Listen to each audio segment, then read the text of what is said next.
日の動画は大人気ヤリスクロスハイブリッド2025年式です。現在注目される機能が抜け目なく標準装備されて価格も安い。人気の理由は猿でもわかるくらいに商品力高い1台です。しかもスタイリッシュな SUV。ただスタイリッシュすぎちゃって使い勝手が犠牲になっている部分もある。で、今回はそんなね、試乗時に確認したい、してほしいなって思う点を挙げていきます。気づかずに買っちゃったということがね、減るように、そうね、このあたり見てくださいみたいな動画です。で、あとは合わせて、人によっては長所、人によっては短所、なんてね、思うであろう点も挙げていきます。では、最初にわかりやすいリアシート周りで数点いきます。一つ目、ドアを開けるときに思うこと。まず開けるとき、ここの出っ張りがかなりきます。結構ね、こう開けるときに体に迫ってくる感じがね、強いんですよね。どう見たらいいかな。ここがね、すごい迫ってくる。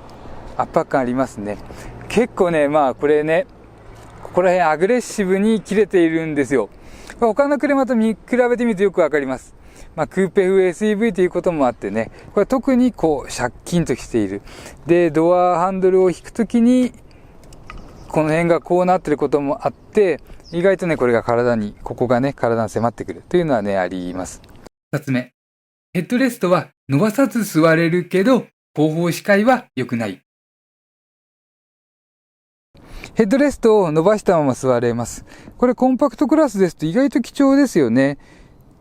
乗るときだけ伸ばさないと座りにくい車が多い中で、ヤリスクロスはね、伸ばしたまま座れます。ただヘッドレスト結構大きいんでね、視界的に邪魔になったら、リアシート使わないんでしたらね、もう抜きっぱなしでもいいかなっていう気が申します。三つ目。降りるときは足抜きに困ります。で、抜くの。左足は別に普通です。右足がね、抜けない、ほんと抜けない。自分足ね、この靴も 23.5 か 24.5 で、足小さいんですけれども、その分の開口部がないですね。ちょっと靴脱いでみましょうか。よいしょと。そうですね、靴がこのままここ通らないですから、引っかかっちゃう。もうここね、汚れだらけ、レンタカーなんでね、汚れだらけですけれども、ほんとね、靴がこれで抜けない。なので、こう抜かなきゃいけないというのかな。このあたりまとめてみますと、SUV だからリアシートも広そうと期待するより、期待しないぐらいがちょうどいいです。ヤリスクロス乗りに行く前に、リアシートそんな使えないのねって思ってたぐらいの方がいいです。というかね、その方が実際に見たときに、言うほど悪くないよねって感じられると思います。今回取り上げているヤリスクロスは2025年式ハイブリッドグレード X。価格は230万円ほどです。このお値段で注目の標準装備がしっかり充実しています。大きく立派な SUV スタイルに電動パーキングにブレーキホールド、ACC や PDA をはじめとする運転支援機能、フルに近い液晶メーター、高い燃費性能。今望まれてる欲しいって言われるものがね、もうみんなついてる。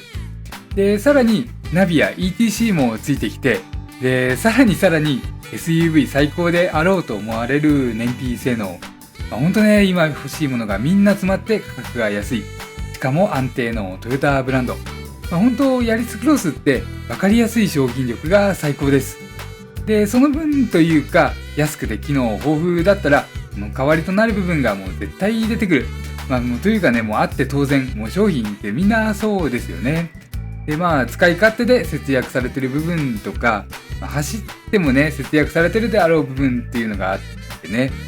でも、それこそ商品としての特徴。これが良くて、これが悪いなんていうのは、もう必ずです。値段っていう制約がある以上、必ず出てくる。なんだかんだね、何でもかんでもをつけて、どう立派にして高くなっていくよりは、こういうね、一点主義みたいな特徴がある車って、すごくいいなと思っています。では戻って4つ目。歩行者向けの近接警報音の音量が大きくなったかもしれないという話です。車両近接通報装置。これの音量が大きくなったかもしれない。まずは映像を出します。この音です。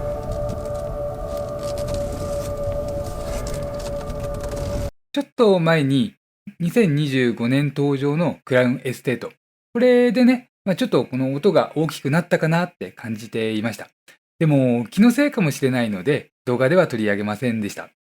それで今回ヤリスクロスハイブリッド2025年式に乗って、やっぱり音量が大きくなった気がします。で、これがね、どれぐらい大きいかといえば、車内でうるさいと感じるぐらい。ごく低速走行かつエンジン停止中になるのですが、これがちょっとね、音がね、音質的に気になって、アクセル踏んでエンジンかけて、その音を止めたくなるぐらい。あんまり気持ちよい音ではね、ないですからね。今までは大きくなってほしいなと、こんな小さかったら意味ないなと思っていたんですけれども、いざ大きくなってみるとね、車内でうるさいっていう、なかなかね、難しいところです。そうでね、この音の周波数特性とか、音質の部分は国際規格で決まっているとのことです。そしたら次、5つ目、6つ目。メインメーターやナビモニター周りで2点挙げます。まずはメインメーター。ヤリスクロス2024年モデルからベーシックグレードでもほとんどフル液晶に近いメーターに変わっています。この2025年式ヤリスクロスのハイブリッドモデルは一番廉価グレードでもメインが液晶部のメーターになります。で、これでちょっとびっくりしたのがタコメーターがね、表示できるんですよね。今切り替えてみますね。タコメーター。これね、ハイブリッド車です。今システムオンでエンジン停止して止まっていますから回転数0を表しています。で、アクセル全開にしてね、長い時間踏んでると5000回転ぐらいまでボーっとね、エンジン回転数が上がっていくのがわかります。で、あと3種類から選べて、これがハイブリッドのパワーメーター。で、あとシンプルってするとね、結構現代的というかおしゃれな感じですね。余計なものなくて、うっすら紫の背景が出てくる。で、自分はタコメーター見たいのでこれにしておきます。で、もう一つ、デザインが選べます。たくましくなりました。スポーティー。これが一番たくましいですかね。赤で刺激的です。一番オーソドックスと言えるような、スマートというのにしておきます。今までのメーターはかっこよかったですけれども、醜さを感じました。左右のメーターが離れていて、反射や映り込みも目立つ。場合によってはね、自分の手とか顔が映り込んじゃってね、もう鏡のように見えちゃう。それが今度はね、情報が集約されて、反射とかも、そこまで眩しくなくなった。で、見やすくなっています。個性や立派さで言ったら、改良前のもね、なかなか以上にいいんですけれどもね、この実用性という部分でも、この液晶メーター、質が上がっています。それから、ナビモニターのエネルギーフロー。こっちは逆に、わかりやすかったけれども、ポップすぎ、みたいな表示。とね、車という高額商品に似つかわしくないなとかね、場合によっては手抜きぐらいね、思っていた部分ですけれども、トヨタ車全体ね。で、それが、今度は立派な表示がされています。エネルギーフローの表示です。トヨタ車もね、ついにここがかっこよくなりました。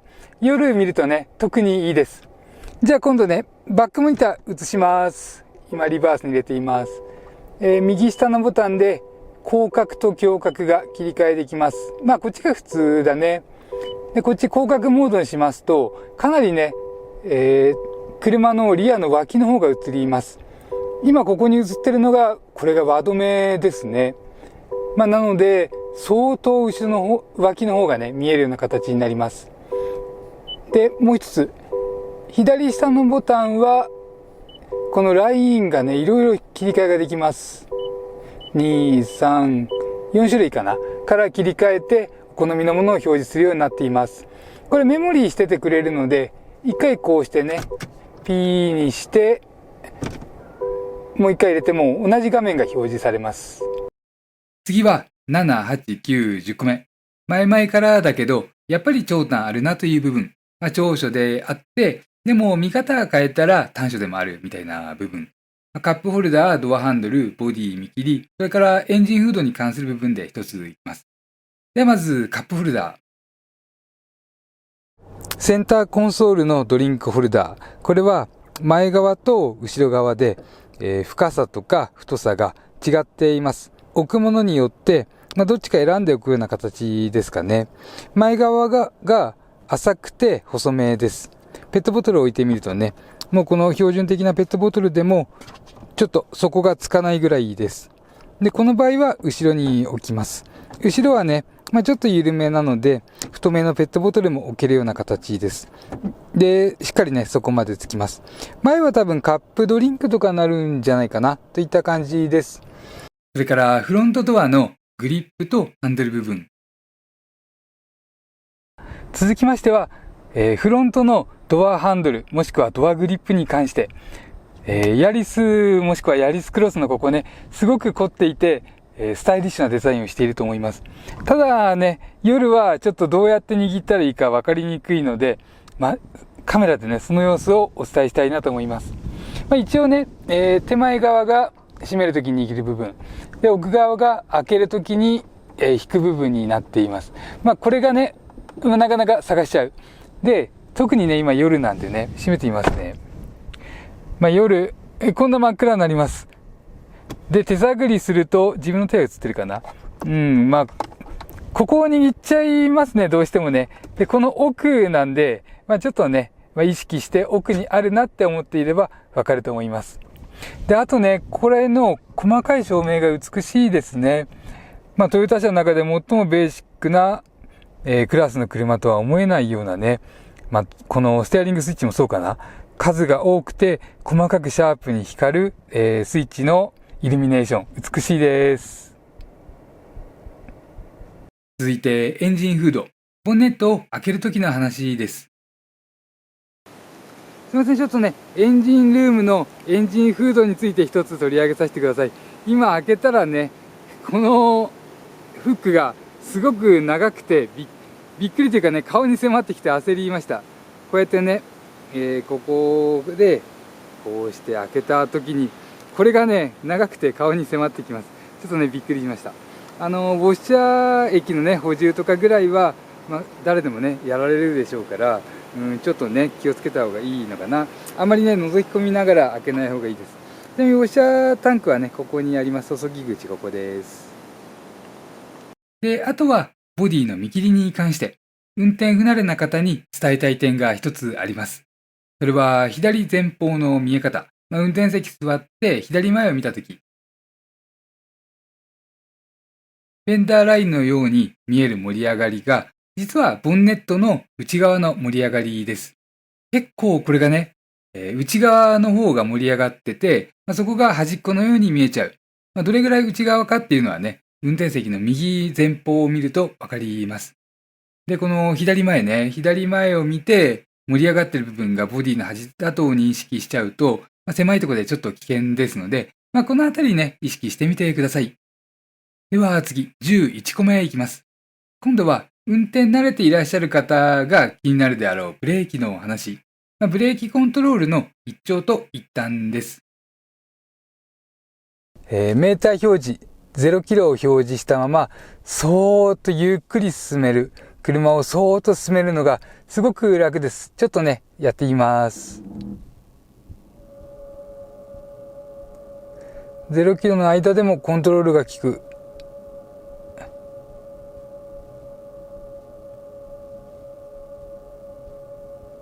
動いてるのはこんな感じです。すごいゆっくり走っています。速度表示は0キロのまま。0キロの中でもね、さらにコントロールが効くような感じです。そしたら、どうでも良い点をおまけで一つ。バックチャイムとウィンカー音、そしてハザードを出してバックするとき、同時になるかどうかというのを試しています。ウィンカーとバックチャイムです。リバースに入れます。ハザードをつけます。両方同時になってくれています。